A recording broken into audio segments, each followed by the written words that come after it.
Olá, boa tarde. Um dia frio e chuvoso aqui no Rio de Janeiro. Como é que vocês estão? Espero que tudo bem. Mais uma live do nosso projeto Base Diálogos. Oi, Mônica, já vou te incluir. Deixa eu pegar meu fone aqui, que eu acho que eu sempre ouço melhor.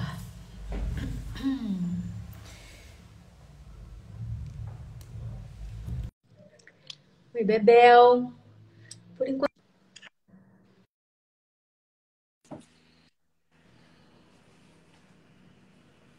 Olá,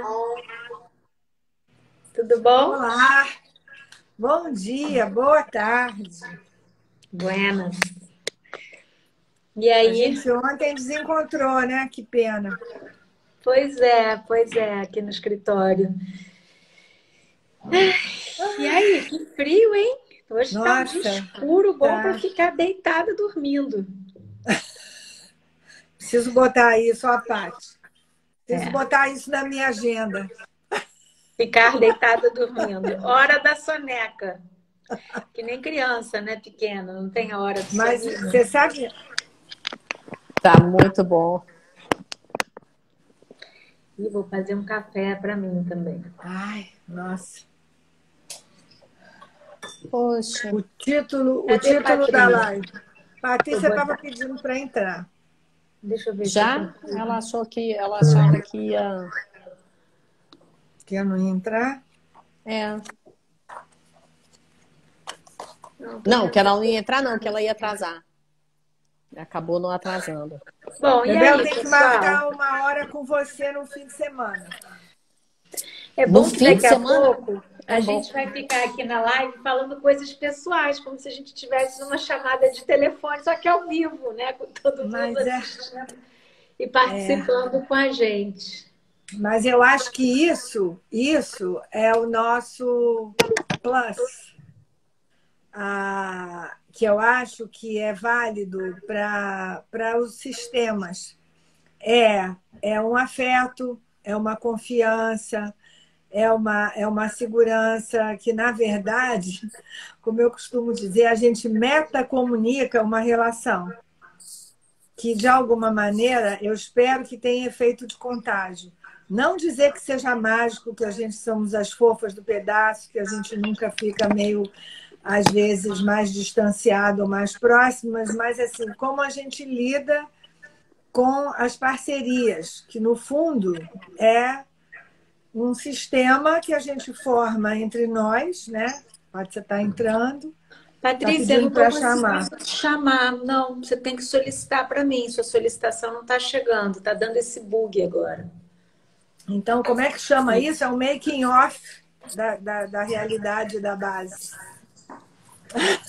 É Não um pode spoiler. ser eu fazer propaganda de anti-tabagismo e estar fumando antes. Não, Acontece. e eu acho que também é um reflexo da correria.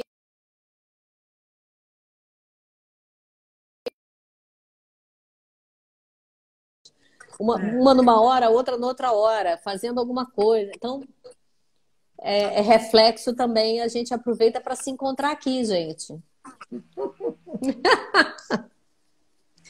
Olha, Agora a a Paty Paty vai vai entrar sair e vai aí. entrar porque deve estar dando aquele bug para ela, ela não está conseguindo entrar e eu não estou conseguindo fazer meu fone funcionar, então vamos do jeito que der. Muito bem, realidade como ela se impõe pra gente, né? A Isso. gente deseja uma coisa. Então, já começa, inclusive, falando com o que eu queria falar, né? Porque hoje a gente vai estar falando sobre autonomia e independência financeira, e eu vou definir autonomia e independência. Bom, também daqui a pouco, voltar a definir, que a gente já definiu na última live, mas eu queria falar do ideal e do possível, né? Tanto na vida financeira como em tudo das nossas vidas. A gente tem um ideal e a gente tem um possível.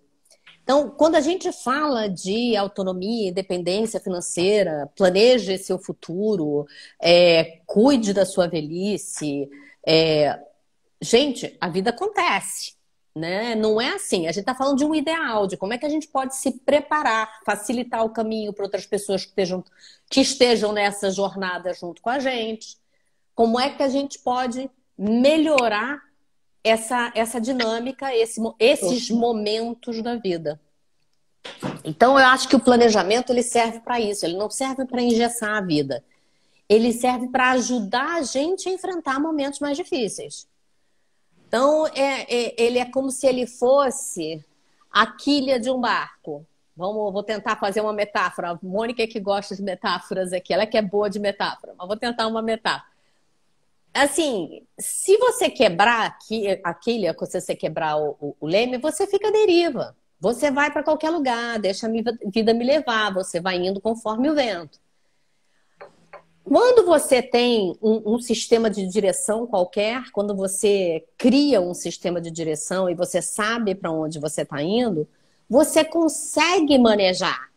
Você vai passar melhor por ondas que vierem, por tempestades, pelo que te acontecer na vida. Então, eu acho que é assim que eu encaro o planejamento. Não é engessar uma pessoa. Não é aquela coisa chata que você não vive, você está ali numa planilha, cabe dentro de uma planilha. Não, você não consegue fazer isso. A tua vida acontece e a planilha te acompanha. É o contrário, né? Por isso que, e a gente sabe disso, que 90% do planejamento do planejamento das finanças é comportamento. E comportamento vai passar por todas as áreas da sua vida. Teu autoconhecimento, como é que tá teu emocional, como é que tá tua família, como é que tá tua saúde. Tudo isso vai entrar no seu planejamento. Então, voltando para cá, o real e o possível. A gente vai trabalhar com isso. O ideal, a gente vai trazer, eu posso trazer informações e direções, mas que não sejam tomadas como um ideal. É uma direção só, é um possível. É sempre um possível. É rota, não é grilhão. É rota. É rota, não é isso grilhão. Aí. É rota, não é grilhão. Eu estava te ouvindo, né? E assim, alguém quer falar na minha frente, eu já saí saindo. Pode falar. Quando eu comecei a ouvir você, eu me senti um pouco mais como cliente e menos como profissional, né? E talvez eu vá falar como cliente aqui, né? Como cliente que você já me ajudou a fazer o meu planejamento financeiro. E quando você disse que 90% das finanças é comportamento, me deu um alívio.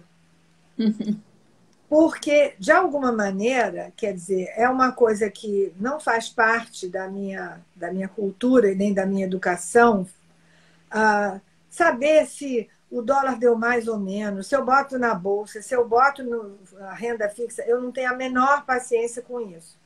E eu fui descobrindo que, assim, eu posso pedir para contratar pessoas, da gerente do banco a planejadoras financeiras, que me ajudem, né, em relação a isso.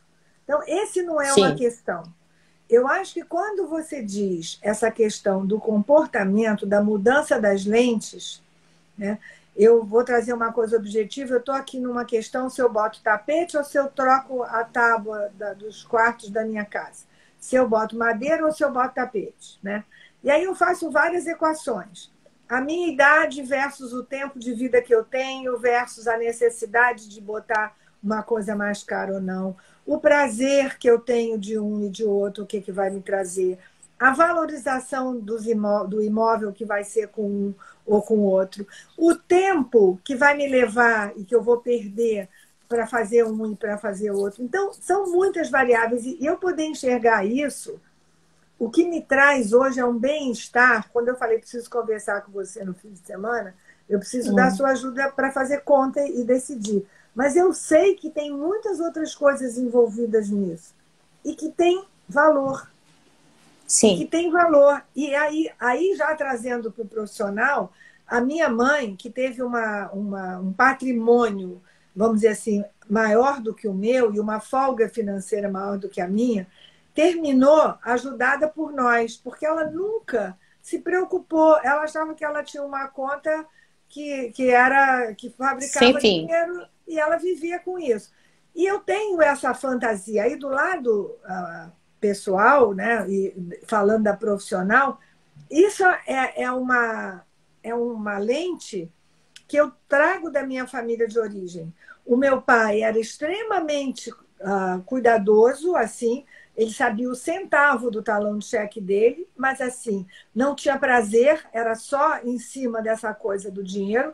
E a minha mãe usufruía, pagou viagem à Europa para todos os filhos, fazia um monte de coisas e acabou sendo ajudada pela gente. Então, esse é o pano de fundo da minha história.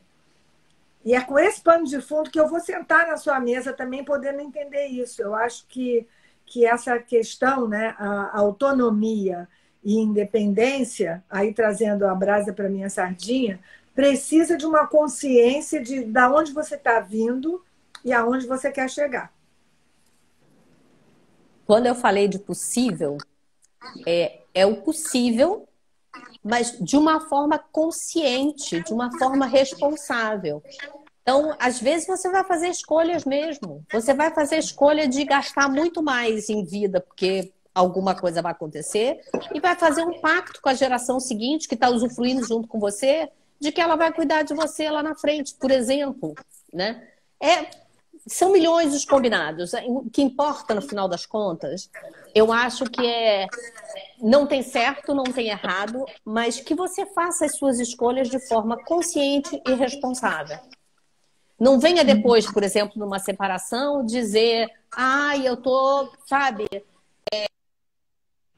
ele fazia ou ela fazia toda a finança e eu não entendia nada de finanças. Você entregou a sua independência para a pessoa, né? Ou a sua autonomia também. Você não fez escolhas, você não participou das escolhas. Então não é só acumular dinheiro, é participar das escolhas. Eu queria... Não, quer falar, Patrícia? Porque ficou, quando a Bebel falou sobre a questão da separação, né? Alguém falando, eu não entendia sobre finanças, então... O que você falou, Bebel? Eu não entendia sobre finanças, então aconteceu isso, não foi isso que você falou? Não é assim. Às vezes você faz um pacto em que você terceiriza a administração do seu dinheiro ou das finanças. Ok, mas faz isso consciente, sabendo os riscos que você está correndo.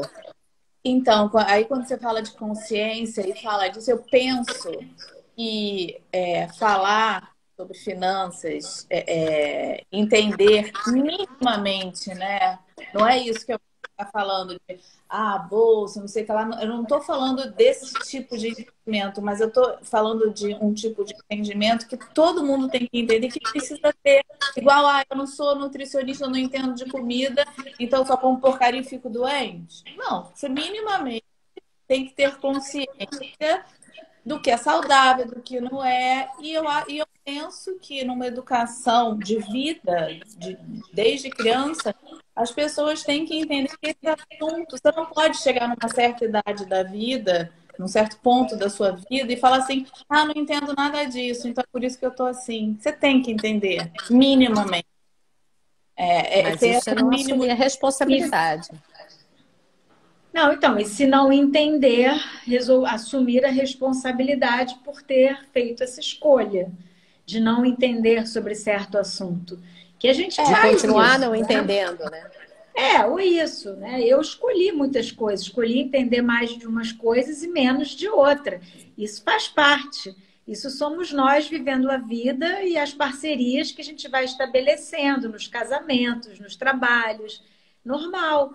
Agora, se em algum momento aquela parceria deixa de funcionar ou de existir, eu tenho que saber que tem alguma coisa que eu preciso me apropriar, se eu quiser ser de fato independente, né? Eu acho que vocês falam essa diferença de autonomia e independência é muito bacana da gente refletir, né? Porque vocês estavam falando, Mônica falou né, do histórico familiar dela por parte de mãe, depois por parte de pai. E eu acho que a autonomia está em não reproduzir, né, repetir padrões automaticamente, ou automaticamente fazer diferente, né, para né, se contrapor ao padrão anterior, porque não foi bom por algum motivo, mas tomar uma consciência dessas heranças, né, familiares, desses padrões familiares, né, culturais também, e fazer uma escolha, né? Fazer uma escolha. Ah, é feio mulher se envolver com dinheiro, conversar sobre dinheiro no momento antes do casamento, né? No momento ali de é um padrão, é uma crença, mas talvez a gente que já tem um outro olhar e vive um outro tempo, a gente já pode começar a inserir isso, tomar uma decisão de fazer, eu quero fazer diferente na minha história, né? Quero ter a minha história. Isso é autonomia, para poder fazer escolhas que garantam uma independência, que a independência é justamente ter a mão no leme, né? Você falou da quilha, é dizer, eu vou para a direita, agora eu vou para a esquerda, numa coisa mais concreta, né? Então é como se a autonomia fica aqui atrás e a independência fica aqui na frente, né? E a Bebel caiu. Caiu. Né? Eu gostei disso, Olivia, e quando você falou essa questão da independência e de se discutir pactos antes de tomar decisões, e aí a gente está falando de casamento, embora a gente tenha essa proposta de trazer mais para a mulher nesse momento que está tendo que tomar decisões, mas não deixam de ser decisões, né? Quando eu falo quanto que eu vou investir na minha casa, eu estou falando como que eu quero gastar o tempo, o dinheiro, né? E o aconchego do lugar onde eu vou viver meus próximos 20 anos, talvez 30. Exatamente. Então, não, mas eu acho que isso que você falou da independência, a gente tem um viés cultural que para você poder fazer parceria, para você poder casar, você perde a sua autonomia e você fica dependente. E a independência é difícil de manter numa relação, né? E eu acho que isso é um ponto que a gente tem que pensar muito em situações de mudança. Como é que eu vou me separar? Como é que eu vou me casar? Como é que eu vou administrar a história dos meus pais que estão envelhecendo em relação a esse aspecto financeiro? Como é que eu vou entrar no cuidado com eles ou não? Então, assim, essa independência é uma questão que é muito grande, muito importante para a gente ter a nossa autonomia, né? Agora,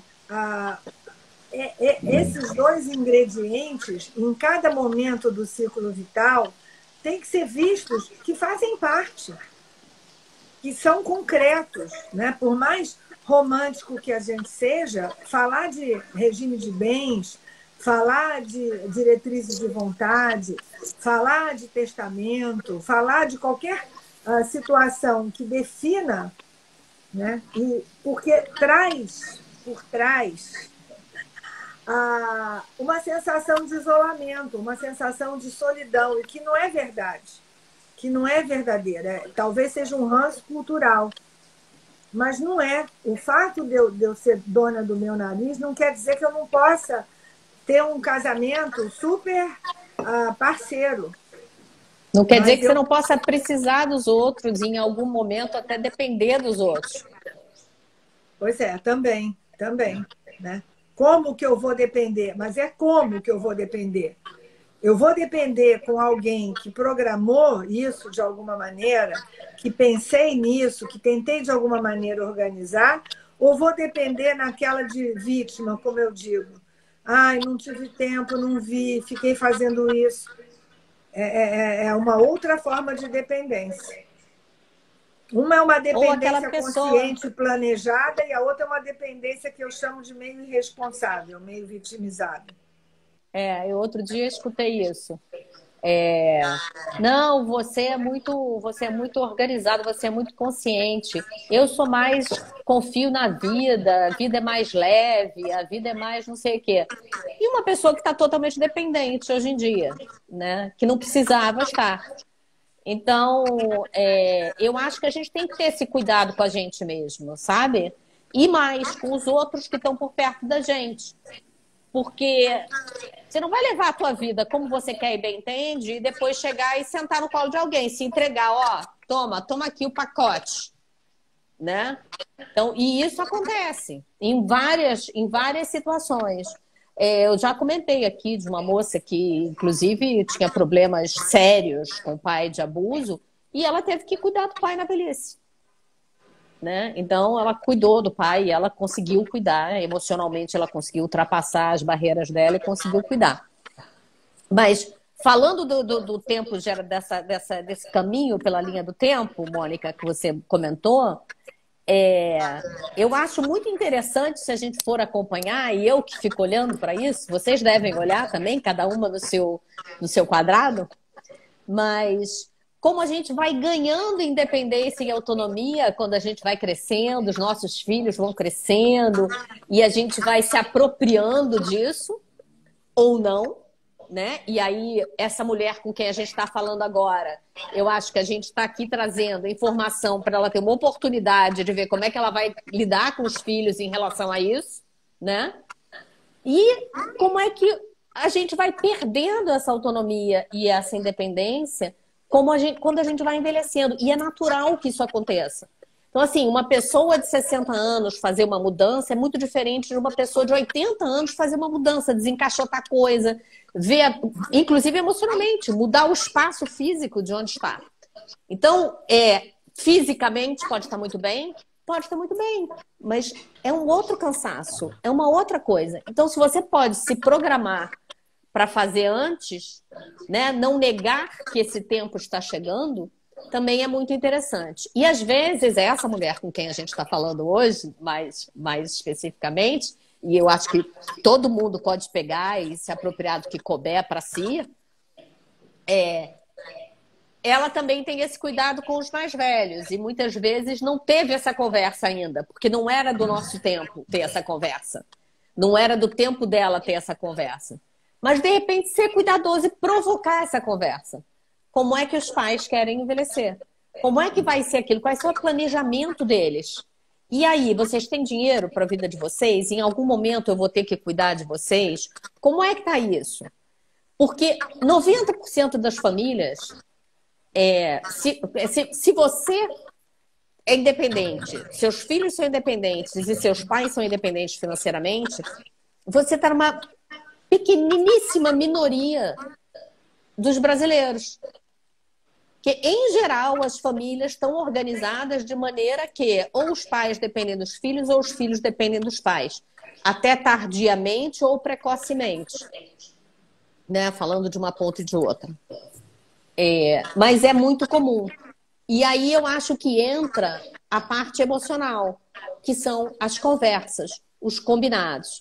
Então, assim, num big resumo aqui, cedo para resumo ainda, também no meio da live, mas fazendo um resumo assim de como eu penso, como é que eu vejo, é que é importante para essa pessoa pensar, são duas coisas: consciência dos seus combinados, da sua vida, das suas escolhas, principalmente, e planejamento. E aí, o planejamento ele vai ser o planejamento dos contratos. Você falou aqui de diretivas de vontade. Como é que eu quero contratar isso? Se eu estou casada e estou abrindo mão para cuidar de filhos, ou porque eu vou viajar, porque meu marido vai morar em outro lugar e eu quero ir junto, etc., como é que isso está me afetando financeiramente? Será que a gente pode fazer um contrato de casamento, de divisão de bens, de uma remuneração pelo trabalho que eu estou fazendo, ou pelo trabalho que eu estou abrindo mão de fazer? Né? Porque você fica 15 anos casado e aí quer voltar para a carreira. Deixa eu só terminar aqui. Combinados, os legais, os combinados emocionais, tipo, vamos lá, vamos combinar, relacionais, e os combinados financeiros. né? Então, eu acho que tem... Se você conseguir, e aí eu acho que a gente está, as quatro aqui, falando e tentando trazer informação exatamente dessas três áreas, porque elas afetam de forma tão clara qualquer época da sua vida, é para isso. É para a gente tentar oferecer informação e melhorar a qualidade de vida das pessoas, das suas escolhas, do seu conhecimento, de tudo isso. Falem aí, que eu estou falando demais. Não, eu acho que assim, foi perfeito o que você falou. Eu comecei a escrever algumas coisas pensando em várias pessoas que eu conheço e que eu convivo, né? E aí você falou duas questões, que é ter consciência e planejamento. E o que eu queria marcar é que isso pode ser feito em qualquer momento da vida. Você fazer correções de rota, e quando você fala, né, combinados legais, financeiros e relacionais, em qualquer momento da sua vida, quando você casa, quando seus filhos entram na adolescência, quando você tem alguma crise no seu casamento que você fica na dúvida, quando os filhos saem de casa e você está vendo que você está entrando num outro momento, não é uma coisa dizendo, nunca fiz, agora não tem jeito. Eu queria deixar isso muito forte, porque em qualquer momento da vida você pode fazer e deve fazer correções de rota. Porque é isso que mantém você ativo, vivo, protagonista, autor da sua vida, até para decidir como é que você vai cuidar de você, como é que vão cuidar das suas finanças e da sua parte toda legal na vida. Então, não achar que dizendo, não fiz isso na hora do meu casamento, já perdi o timing, ou estou desanimada agora porque eu já estou com X idade, não vou conseguir mais. Não é verdade, não é verdade. Você pode fazer em qualquer momento do ciclo, porque sempre você vai, é como cuidar da saúde, é como cuidar do físico. Nunca fiz exercício físico, começa hoje. Nunca fiz dieta, começa hoje. Sempre dá para começar. E eu acho que esse é um ponto que você está trazendo, Bel, que eu acho importante. Fala, Paty. Pensando na questão emocional que a Bebel trouxe, eu queria falar sobre essa biografia emocional que a gente tem das nossas famílias de origem, que a Mônica sempre coloca, né? Da gente entender, olhar para esse lugar, entender quais são as nossas Gente, tem algum sonzinho ambiente, se der para mutar, para a gente ouvir a Patrícia. Tá. A nossa biografia emocional em relação ao dinheiro, às finanças. Outro dia eu fiz um trabalho muito bonito no consultório com uma jovem médica que ela estava sempre enrolada com dinheiro, sempre. E sem necessidade, porque o que ela faz de dinheiro dava para ela não ficar toda enrolada como ela ficava. E aí a gente chegou numa conclusão que, olha que louco, que quando ela era pequenininha, ela era muito ruim em matemática e a irmã muito boa. E que ela sempre ouviu em casa que ela era ruim com números. Eu não sou boa de matemática, eu não sou boa com números. Até por causa disso ela foi fazer medicina. E ela tinha uma aversão a olhar para dinheiro, para conta. Ela introjetou que ela não era boa nisso. Então, e a vida dela financeira uma bagunça. E outro dia eu recebi até uma mensagem dela muito linda, falando, Patrícia, muito obrigada, foi um turning point na minha vida, tudo mudou, eu sou boa, eu posso entender sobre isso, não tem nada a ver com aquilo, enfim. E resumindo, essa tomada de consciência, essa busca, essa pesquisa, né, na família de origem, o que talvez pode ter vindo de lá que está refletindo hoje nesta minha problemática,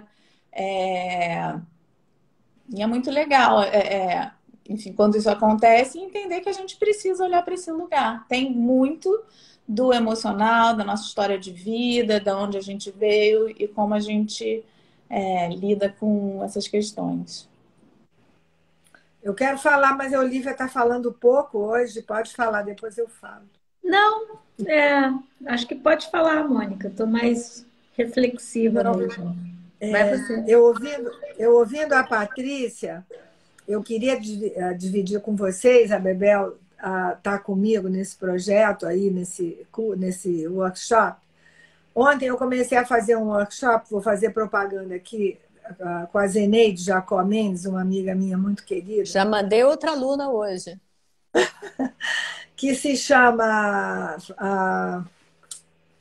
Amor, Trabalho e Dinheiro. Tá?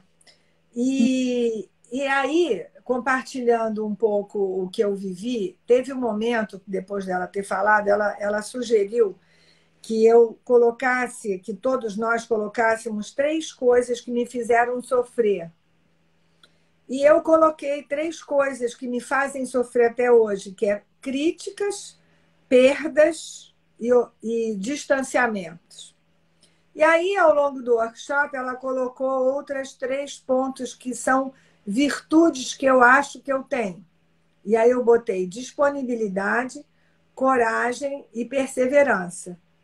E aí ela pediu, por isso que eu me lembrei agora, Patrícia, quem da minha família de origem me ensinou, ou foi modelo, ou da onde foi a inspiração, quem eu acho que eu aprendi disponibilidade, coragem e perseverança. E as pessoas que eu coloquei nesse lugar que me ensinaram, quando eu fiz o rebate no que me faz sofrer, são as mesmas. As mesmas pessoas que me dão modelo de coragem e de virtude, quer dizer, de virtude, são as pessoas que me trazem memórias de sofrimento, que eu acho que são as coisas que me fazem sofrer. E aí eu quero trazer uma frase que eu acho que é importante para a gente poder fazer essa conexão com a família de origem e até poder rever isso, poder rever esses modelos, poder rever esses comportamentos como a Bebel traz, que foram construídos lá atrás, que é sobre perdão, que é um outro tema importante. E ela diz, perdoar é conhecer as suas próprias dificuldades e a dos outros, que é o que a gente está trazendo aqui, de certa maneira, para você entender, dentro da minha família de origem, conseguir perdoar coisas que deram vivências e marcas, como você falou da sua cliente, em relação à irmã, em relação aos ensinantes significativos que reforçaram uma e outra, um lugar que ela precisou, e você poder se reinventar do seu lugar que você está, com as suas dores e com seus virtudes, com as suas dores e com as suas virtudes. Então, acho que quando a Bebel fala dessas finanças comportamentais, eu queria trazer, porque eu acho isso muito importante. Você é uma pessoa que não tem isso, Patrícia, mas assim, a maioria tem. Às vezes, tem gente que implica com matemática desde sempre, porque não é boa, porque alguém era na família. E essa questão do dinheiro, às vezes, está ligado a essa contabilidade familiar em relação a isso. Então, eu acho que você poder entender que aprender a lidar com dinheiro e ter autonomia e independência financeira vai muito além de fazer conta. Muito, muito além. Uhum. Eu estava conversando... Quer a Olivia falar? Não, assim, eu estava pensando, te ouvindo nos meus padrões familiares, né? E eu tenho muito isso, assim, de uma família capaz de fazer dinheiro, pais, né? Mas que gastaram sempre muito, né? E então é sempre naquele limite, sempre naquela corda, né? E o quanto eu incorporei essa relação com o dinheiro, que é uma relação com uma energia também, né? Dinheiro é energia, mesmo não entendendo dos números, ou tendo, mas assim, quanto que foi uma coisa pouco falada, foi uma coisa, aliás, totalmente ignorada. Educação financeira, desde assim, nunca ouvi falar nisso, sabe? Assim, achava que isso era uma coisa, né? Não sei, não fazia parte da minha realidade. E me faz muita falta até hoje, né? Coisas que adulta eu venho perceber esse padrão e vou buscar, porque nunca é tarde, né? De atender e aprender a regular essa energia, né? Daquilo que a gente, do trabalho empregado, o retorno que a gente tem. Tem tantos exemplos, né? Gente que eu conheço que trabalhou muito, que produziu muito e que perdeu muito dinheiro justamente por não se conectar com o produto do seu trabalho, né? Também tem uma coisa, né, de saber, de acumular, mas de acabar, enfim, são histórias, né, que passam pela gente, né, perdendo esse dinheiro por ter sido roubado, a pessoa roubada, por não fazer esse link. Então, fala muito desse tabu, né, do dinheiro mesmo, da energia, que vai além de lidar bem com números, né? Mas, enfim, sei lá. Hoje eu Então, mas estou mais reflexiva mesmo. quando eu dei esse exemplo, ela era uma questão personal dela, Específica, com números. Não tinha nada a ver, mas ela cresceu ouvindo aquilo e ela acreditou que ela não Aquilo poderia. não era para ela, né? Não era um É. assunto que ela devia se envolver. Uhum. É isso, né? A verdade é que se apropriar.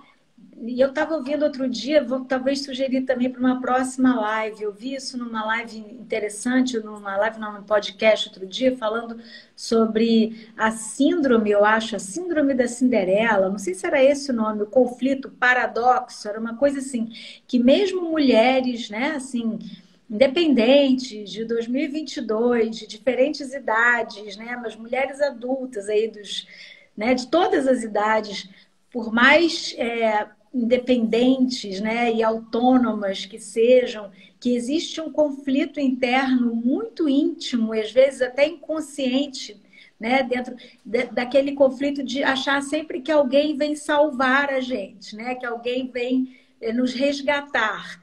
E como isso é profundo, é atávico, né, assim, está introjectado no nosso inconsciente, na nossa forma de lidar com o mundo. Então, eu acho que é disso que a gente está falando, né? De realmente pegar no pelo dessa história, rédea curta, e efetivar essa busca por autonomia, primeiro, independência, né? Nos diferentes planos, no financeiro, no de escolha, porque é isso, né? A Bebel falou do exemplo dos pais. Os nossos pais envelhecem. Como manter a autonomia mesmo quando não forem mais independentes? Como nós mantemos a nossa autonomia mesmo quando não formos mais independentes para, né, para coisas básicas da vida, tomar decisão, gerir dinheiro e até se locomover, se for o caso, né? Como dar autonomia para que os nossos filhos façam escolhas, né, e busquem a sua Aprendam a fazer escolhas. independência. Exato. Eu acho, isso que você está falando, eu acho que tem um ponto importante, a gente poder olhar para os modelos que a gente teve, para as influências que a gente teve, e olhando que tem coisas positivas e negativas que a gente tem que ter uma visão crítica, mas para também a gente poder, para os nossos filhos, olhar dentro desse modelo. Não é o fato de você não conseguir que eles têm que entrar no mesmo modelo do que eu, né? Poder ter uma crítica de dizer, olha, eu acho que eu podia ter sido melhor nesse aspecto. Você presta atenção nisso, olhar e não deixar a vida te levar, como você falou, né? Não entrar como vítima, mas entrar como alguém responsável até por uma autocrítica. Me lembrei da música do Renato Russo, né? Você culpa seus pais por tudo, isso é absurdo. São crianças como você, o que você vai ser quando você crescer. Pais e filhos. Isso é uma responsabilidade também, não só de você não culpar seus pais, mas como você saber também que você é um modelo para os seus filhos. Então, a forma como você vai reagir a determinadas situações vai refletir na forma como seus filhos estão aprendendo a lidar com as situações, né? E dependendo da idade deles, eles não têm crítica. Aquilo fica na pele. Eles não conseguem nem... Se eles forem adolescentes ou mais velhos, eles têm uma crítica. Mas se eles forem pequenos, eles vão incorporar isso como um cuidado, como um quentinho, como um ninho, né? Então, se o meu ninho tem um material de má qualidade, eles vão se acostumar com aquela má qualidade, seja ela de saúde, seja ela de gerenciamento de dinheiro, seja ela de protagonismo na vida. Então, é muito importante isso. A gente é responsável, né, pelo que a gente está fazendo e que está passando para os nossos filhos, não é só pela gente. Sim. Vocês estão falando dessas coisas, e eu assim, percebo assim, de uma forma muito, muito abrangente, muito importante. E fiquei pensando aqui como é que isso se reflete nas pequenas coisas. Do tipo, se você tem uma questão de pertencimento, como é que você escolhe o presente que você vai dar para alguém? O que você acha que o outro vai achar quando você escolhe o presente? Nessa tua escolha de presente, tem um monte de coisas influenciando. Então, por exemplo, eu estava conversando exatamente com uma cliente sobre isso, sobre presentes, como é difícil, né, fazer uma lista de aniversários do ano, datas importantes do ano, Natal, e botar limites para poder gastar X com cada um, já que está numa fase que tem que ter um controle, né? E aí isso são coisas objetivas que te ajudam a perceber, né, seus limites e tal. Mas o nosso questionamento era, e aí? O que vai acompanhado dessa escolha de presente? Né? Porque tem muita gente que não vou eu fazer um presente, uma lembrancinha, não é isso, tem que dar um presente, né? Então, o que carrega essa escolha de presente? Então, isso é uma das milhões de coisas que você...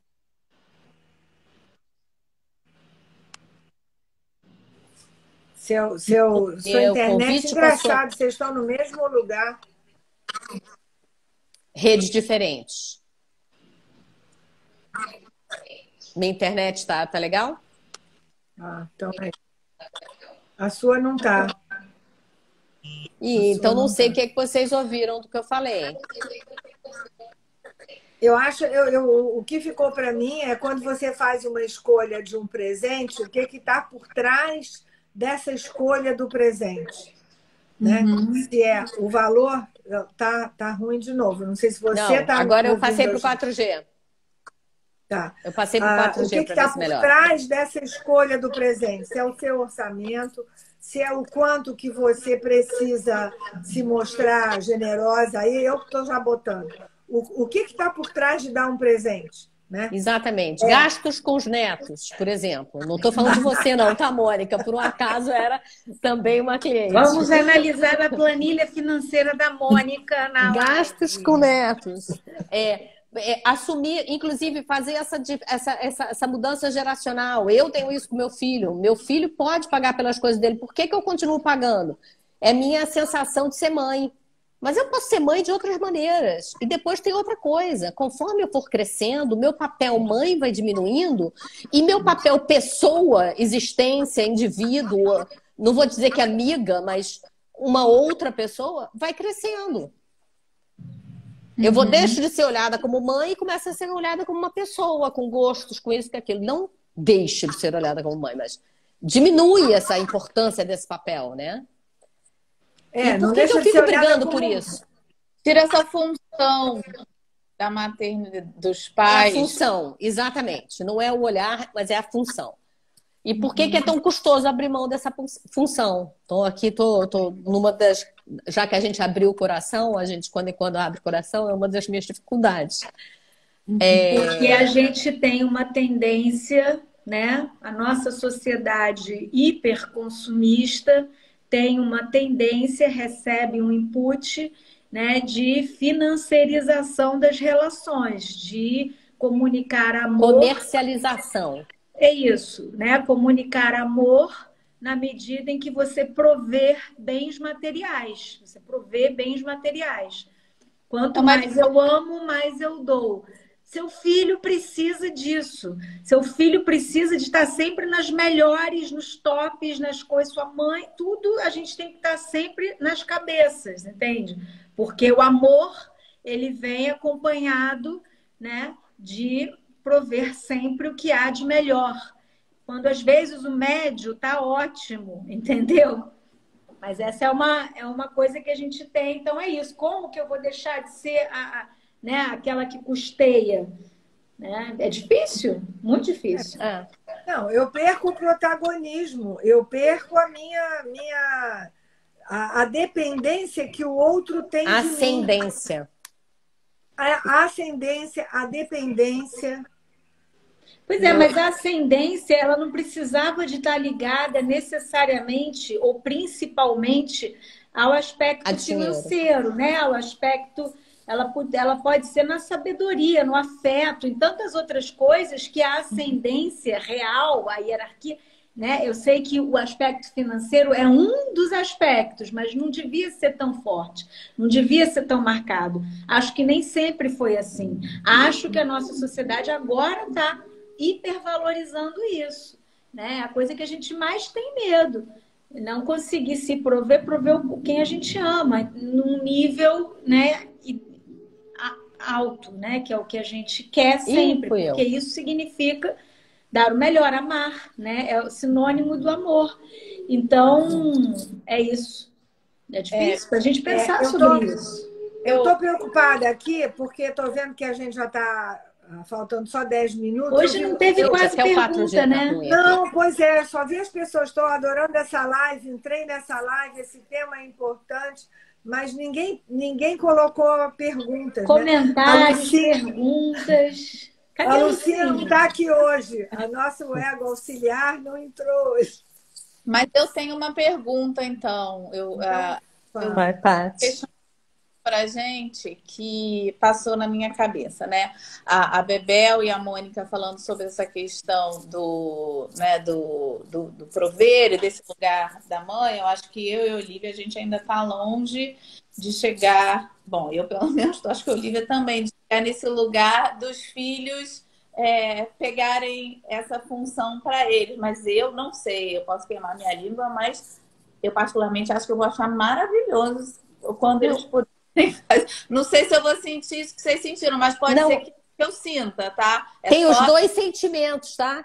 Eu também tenho prazer, porque eu tenho uma admiração por ele enorme. Fica aquela coisa de, poxa vida, que legal! Ele tá se apropriando da vida dele. É muito bom. Ó, eu ouvi a vida inteira, criança, minha avó, as pessoas dizendo que horror, fica velha, depender dos outros, depender dos filhos. Sempre tive um pânico, né, desse.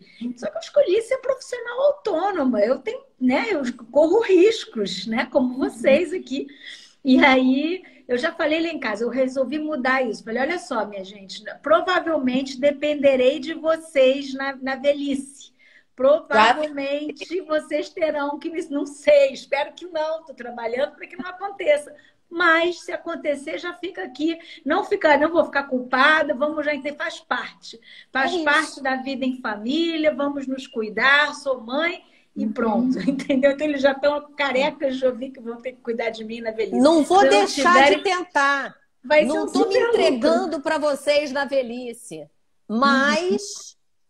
existe essa possibilidade. É uma conversa aberta, eu acho muito bom. A Lucinha chegou. Gente, deixa eu falar para você. A Lucinha entrou. Lucinha, a gente estava falando de você, que você estava fazendo falta. Olha só. Não, eu vou falar, vou aqui falar de mim. Eu não gosto nem um pouco dessa ideia. Quando vocês falaram isso, eu não gosto da ideia de, como dizia meus pais, minha avó da Olívia, não quero dar trabalho para os filhos. Eu tenho que entender que em algum momento eu vou precisar ser cuidada por eles. Isso é a Regina Cavour que diz, a gente tem que ter generosidade para dar e generosidade para receber. Eu tenho que aprender a trabalhar isso, porque eu gosto muito mais do meu lugar de dar do que do meu lugar de receber. Não afeto, mas assim... precisar que os filhos me sustentem, eu vou ter que trabalhar isso muito na minha cabeça, porque não vai ser um lugar confortável, mas talvez eu tenha que fazer, porque eu vi a minha mãe viver isso e não foi bom, né?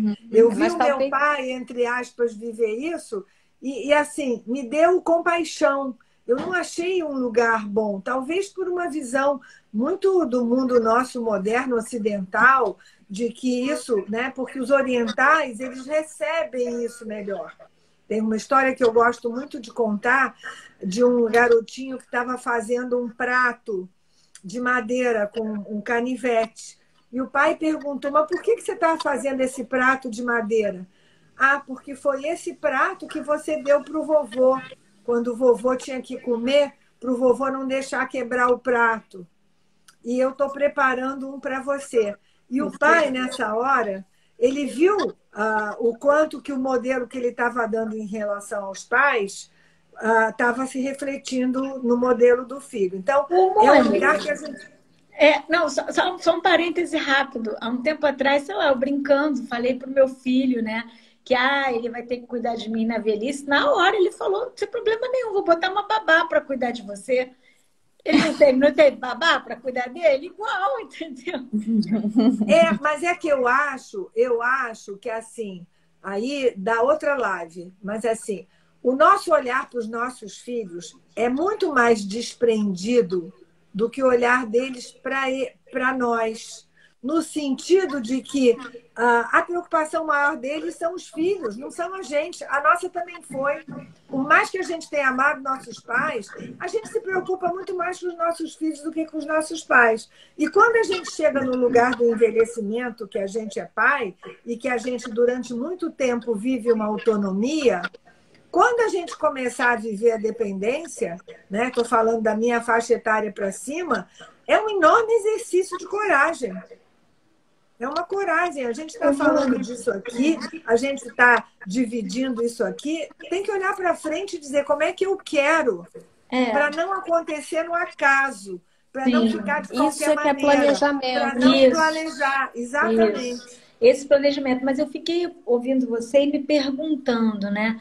Tem famílias, tem às vezes você vê assim, que tem uma relação tão afetiva com o velho, com o idoso, que trazem, que cuidam, que amam. A gente conhece algumas pessoas que têm uma relação de cuidado, de ter um prazer mesmo, assim, de estar ali cuidando da pessoa e acompanhando o seu processo de envelhecimento. E tem outras situações em que o velho vira um peso. Quando você fala o dar trabalho, o que veio para mim foi peso, é um peso, é uma coisa que impede o outro de viver plenamente a sua vida, seja, né? Qual é a diferença, né? O que faz um caminho e o que faz outro, né? O que faz... Fico pensando. Posso Olívia, olha só, a Lucinha diz que eles estão acostumados a serem cuidados. Isso que você está, os filhos, né, por nós. E nós também estamos acostumadas a cuidar. Eu acho que essa diferença entre filhos que olham para os pais mais cuidadosamente e filhos que olham para os pais mais reativamente, eu acho que tem a ver a dificuldade dos filhos com o próprio envelhecimento. Porque você se dá conta de que seus pais estão envelhecendo, é você se dar conta de que você também envelheceu. Então, quando você nega o envelhecimento dos seus pais e reage mal, você está negando o seu envelhecimento. E também é uma história construída, né? É um relacionamento como outro qualquer. Você tem um bom relacionamento ou você tem um mau relacionamento durante a vida e você ainda vai envelhecer. É aquela frase da Mouse, né? Filha da puta também envelhece, vamos lembrar. E caiu, gente. Bebel caiu. Vocês estão falando dessa questão do cuidar, né? Eu tenho um caso na minha família. O meu irmão, ele cuida de todos os mais velhos da minha família. Ele cuidou, aí não foi, né, os filhos, foram os netos. Então, cuidou da minha avó. Ele trouxe ela para quando ela eu trouxe ela para morar com ele. Cuidou do meu tio avô. Meu pai já morreu, não sei como é que vai ser com a minha mãe, mas ele tem esse que você falou, desse carinho, desse apego, e ele não tem filhos. Não sei se, né, você está falando que os pais, né, os filhos ficam cuidando dos outros filhos, a Mônica estava falando, né? E talvez os netos às vezes estão nesse lugar que ainda não tem os filhos para cuidar, e se tem uma ótima formação, não sei, dos avós, outra avó também, os netos cuidavam, mas é porque era uma faixa etária assim, já dos 28, 30 anos, onde conseguia ficar nesse lugar e dava mais atenção, sabe? Ó, a Lucinha está falando que pediu uma reunião aos filhos para discutir o envelhecimento. Lucinha, oferecemos os nossos serviços de mediadoras para esse encontro. A gente pode ir lá, tô brincando, né? Trabalhar com a sua família para trazer esse tema, informações, enfim, acessem Base Diálogos, leiam. Mas olha só, aproveitando essa questão do trabalho, da coisa operacional que a Lucinha trouxe, que você bem trouxe, que, claro, a mediação pode ajudar muito nessas situações, né? Eu queria falar uma coisa que eu estava conversando hoje com uma planejadora financeira e ela estava me contando como é difícil os clientes dela fazerem planilha, como é difícil as pessoas fazerem uma planilha e acompanharem suas questões financeiras. E eu trouxe para ela que a planilha, ela é um aprendizado, não é para ficar para sempre. Isso tem que estar no teu sangue, você tem que saber, né? Isso, tanto eu tenho que economizar, tanto eu tenho que guardar. E de quando em quando você revê aquilo. Não é para, você não precisa ficar na anotação eterna. Vai depender do perfil da pessoa. Mas Meninas, é um processo, tá? É um processo de autoconhecimento. É uma ferramenta de autoconhecimento. É você pegar e colocar na sua cara, objetivamente, aonde que você está escolhendo gastar o seu dinheiro, colocar a sua energia, Olivia. Já que você falou em energia. Tá, estou preocupada aqui, tem perguntas não respondidas. Quem não tiver pergunta respondida, coloca no Base Diálogos, que a gente vai responder por ali. As perguntas que ficaram, a gente vai buscar. A gente nem falou da base para quem não nos conhece, é verdade. Mas já está implícito. A gente fala da próxima vez, né? A Nanda comentou aqui dos idosos que estão vivendo mais. É verdade, Nanda. Pois é, mas os adolescentes estão vivendo mais, os jovens estão ficando mais em casa, a vida também se esticou e a gente vai aprender só a a dar infância conta que mesmo. diminuiu, né, Mônica? Só a infância está encolhendo. Mas a adolescência está crescendo, está indo até mais tarde, e a velhice está indo até mais tarde também. Para falar sobre isso. Infância diminuindo, adolescência prolongando. Estamos virando grandes adolescentes adultos, né? Até quando? Mas é fato, a gente tem que pensar que o mundo está mudando muito em relação à visão sobre os idosos. Então, essa questão de ser peso, de não ser peso, pactos geracionais... tem mais diretivas antecipadas de vontade, diretivas antecipadas, né? E inclusive com a pirâmide invertendo, né? Com mais velhos e nascendo menos gente, que essa é uma coisa que está acontecendo, essa relação de valorização do mais velho mesmo. Gente, vamos terminar. Eu ouvi uma frase da minha mãe que era a seguinte: filha, a velhice pode ser longa. Ela sempre botou isso na minha cabeça. Eu acho que é verdade. Esse planejamento é por conta dessa frase. Vai já que você dura, minha filha. Já que a gente faz muito, exercício, né? Já que a gente faz exercício, a gente se alimenta bem. Cuida do dinheiro também. Sabe? É mais um pilar. Vai que você dura muito. Olha o problema. Olha o Jorginho Guilherme. Ele só fez a conta errada. Tchau, gente. Boa tarde. Beijo, gente. Obrigada pela beijo para vocês todas. Obrigada por estarem aqui. E até a próxima quinta. Até a próxima. Tchau, tchau, meninas. Tchau. Obrigada pela participação, pessoal.